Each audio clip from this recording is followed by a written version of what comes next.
Can you imagine going to jail and having all the prisoners abuse you? This is what just happened after months of being on the run. Old Allen was captured by the Bukele government. But how did they do it? Before you even begin, leave your registration with the like button and subscribe to our stories. They'll surely catch you. Now, activate the bell so we can get started. The capture of the old man was undoubtedly one of the most complex and strategic operations carried out by the Nayib Bukele government since coming to power. Bukele had promised a relentless fight against gangs, but Old Allen, leader of the Marera gangs, had always been an elusive ghost, evading the most sophisticated operations of the security forces. However, the president never lost sight of his goal of putting one of El Salvador's most feared criminals behind bars in the days leading up to the coup. The capture was tense in Bukele's inner circle. Old Lina had proven to be a difficult adversary to track, despite constant pressure from the government. He moved stealthily, staying in the shadows, protected by a network of collaborators and supporters who always kept him one step ahead of justice. There were rumors that he never stayed in one place for more than one night, and that his hiding places ranged from the mountains to underground bunkers in the most impoverished areas of San Salvador. But Bukele's government was determined. After months of intense investigations, constant surveillance, and intelligence gathering, special forces began to close in on a solid lead. Intelligence analysts noticed a pattern in the intercepted communications of those close to Old Lin. There were meetings that coincided on specific dates with movements of his men toward a small town on the outskirts of the capital. Although the clues were vague, the authorities decided to go all in the morning of the operation. Everything was prepared in the command center. Bukele, always attentive to details, had given the order that no false step would be allowed. He knew this would be one of the last opportunities to capture Lin before he disappeared completely. They had deployed several teams of elite forces around the area, waiting for the right moment to act. Old Lin, for his part, didn't suspect he was being cornered.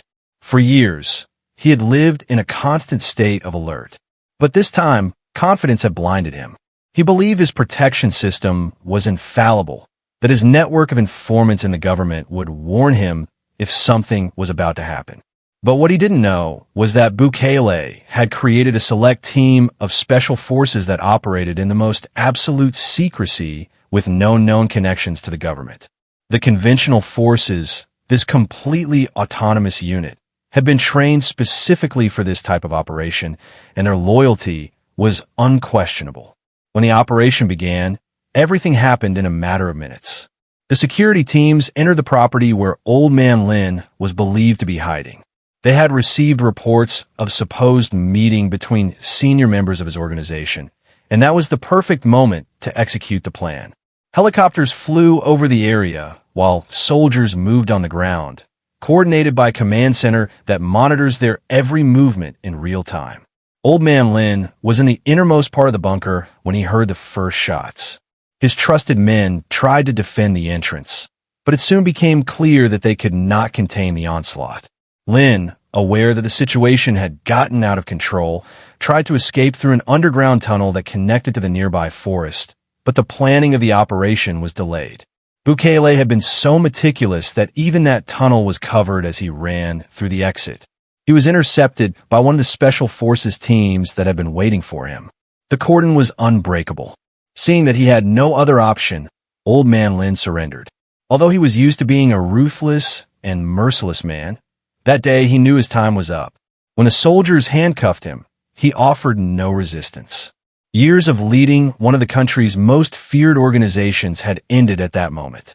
Under the lights of helicopters and cameras documenting every second of the operation, news of his capture spread quickly. Bukele, although he knew the fight against the gangs was far from over, he had achieved one of his greatest triumphs. Old Man Lin, who had defied the government for so long, was finally behind bars.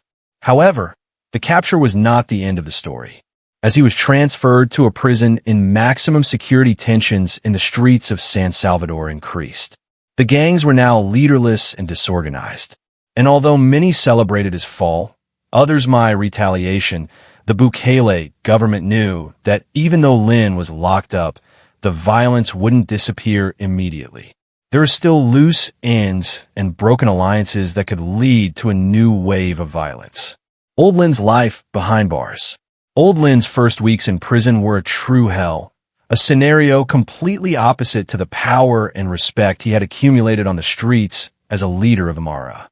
From the moment he was handcuffed and taken to the maximum security prison, his life took a brutal turn.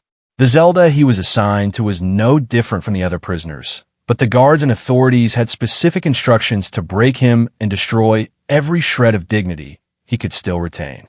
They knew his presence there alone was a powerful symbol, and they wanted to show him that his reign was over. Lin, accustomed to being feared and respected, soon became he realized that in that place, he was nothing more than another prisoner. The first few days, he was greeted with hostile stares from the guards and a heavy silence. There was no dialogue or any indication of what awaited him. He was kept under strict surveillance, but this constant control was not to protect him, but to make his life even more miserable. The first physical punishment came quickly. Barely a week had passed when the guards, for a minor pretext, took him out of his cell. During the early hours of the morning, they took him to an isolated area of the cell and there, without a word, began to beat him. The blows were calculated and aimed at the parts of the body where the pain was deepest and most lasting. They were not seeking to kill him. They wanted to see Lin humiliated. Although he showed no signs of fear, he felt the impact of each blow on his pride. He knew he was no longer the untouchable leader he used to be. That in that place, his life was worth less than the dust in the corners of the cell. The physical punishments were not the only thing he had to endure was the food, which should have been scarce, as in any prison, it barely existed. In his case, he was fed minimal rations, almost without food. Day after day, the guards brought him a piece of stale bread and a little water. It was insufficient for someone who needed to stay strong, and they knew exactly what they were doing. They were breaking down his body, little by little, leaving him on the verge of starvation. Lin, who had been accustomed to luxuries and abundant food outside of prison, was now reduced to begging for a larger piece of bread. He didn't say it explicitly, but his gaze spoke louder than words. He knew his body was weakening, and that was exactly what his captors wanted. In addition to the beatings and lack of food, Lin was also subjected to psychological isolation. No guard spoke to him, but there was always someone watching him. When they left him alone, he was in a dirty and dark. Without any contact with other prisoners, the lights remained on all day, preventing him from distinguishing day from night.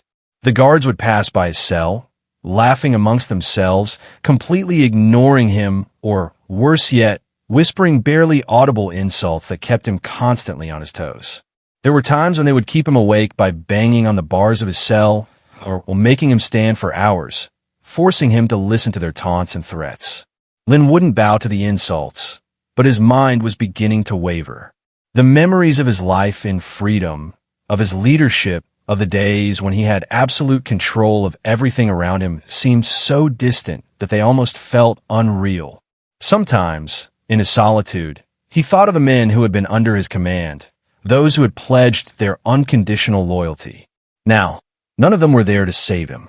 The reality of prison was harsh, and the promise of power and control he had cultivated for years had vanished in the blink of an eye.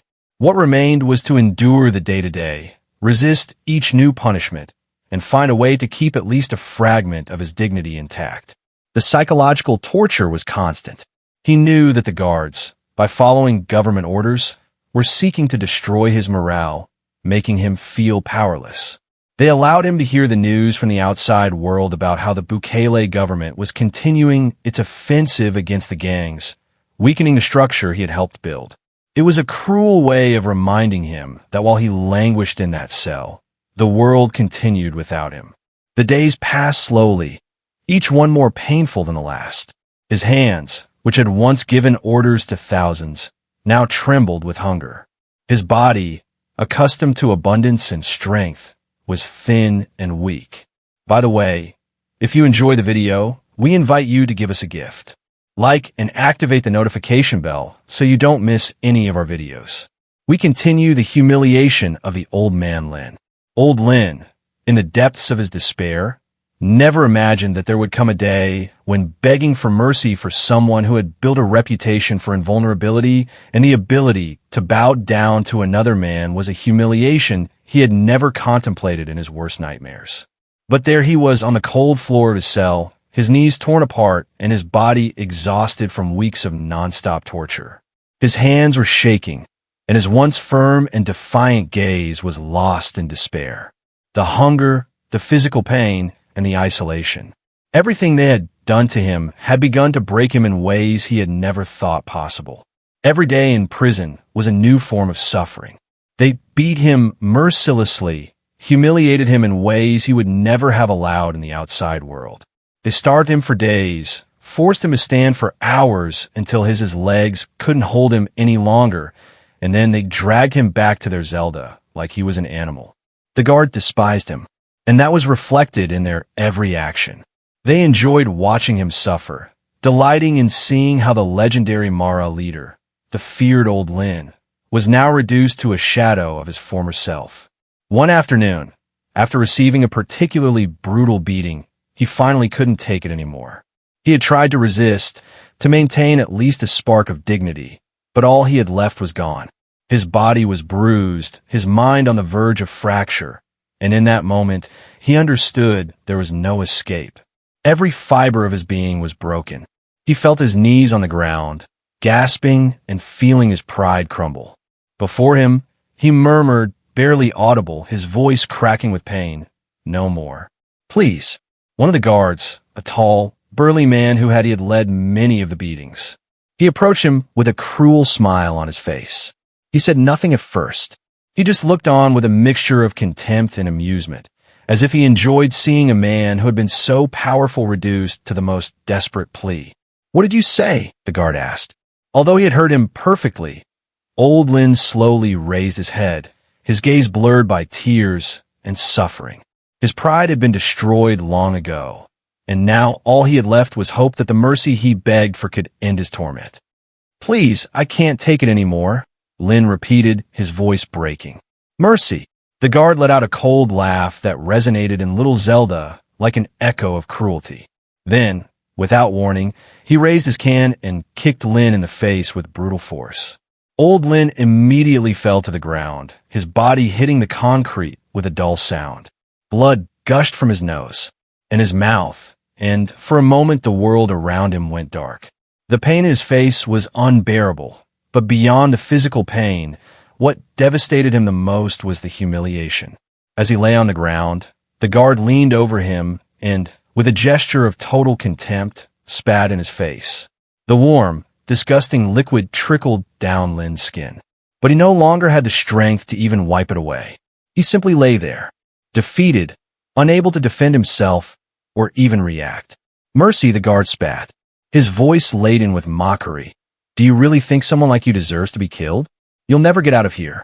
You'll never rot in this cell, and you won't even die quickly. You'll spend the rest of your miserable life locked up, suffering every day more than the last." Old Lin closed his eyes, trying to block out the guard's words, but he couldn't. Each syllable embedded itself in his mind like a reminder of the utter hopelessness of his situation. He knew the guard was right, that there was no escape, that he would never see the sun again, breathe fresh air, feel anything other than pain and misery. The guard left him there on the ground, bloodied and humiliated, as he walked out of the cell without even looking back. Lin lay there, unable to move from the pain.